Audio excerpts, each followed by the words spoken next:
কি করছো জানো? এই তো তোমার কথাই ভাবছি। ও তাই? তো কি ভাবছো? অনেক কিছুই ভাবছি।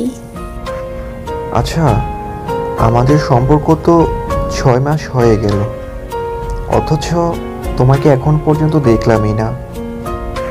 তোমার একটা ছবি দেবে প্লিজ? না, আমি খুব কালো, সুন্দর না।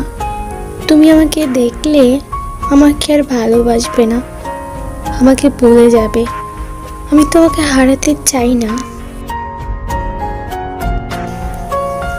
এই বলে আমি ফোনটা কেটে দিলাম আর তাকে ছবি দিলাম না, কারণ আমি দেখতে কালো, একটু সুন্দর না। মাঝে মাঝে জয়ের প্রোফাইলে গিয়ে লুকিয়ে লুকিয়ে ছবি দেখতাম।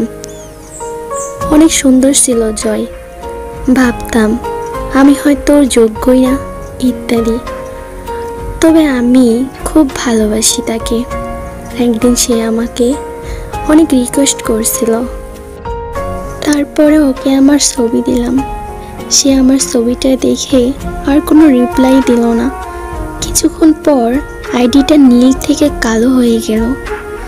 আমার চোখ থেকে অজরে অশ্রু ঝরতে থাকলো আর নিজেকে নানানভাবে দোষারোপ করছিলাম।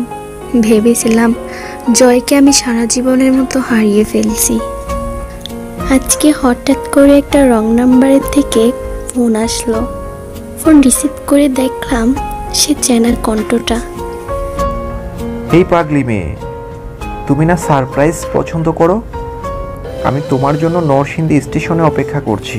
সত্যি তুমি আমার জন্য অপেক্ষা করছো? ঠিক আছে, আমি এক্ষুনি আসছি। আর কিছু না বলে ফোনটা কেটে দিয়ে ছুটে গেলাম জয়ের কাছে আর তাকে জড়িয়ে খুব কাঁদতে থাকলাম। এটা ছিল খুশির কান্না।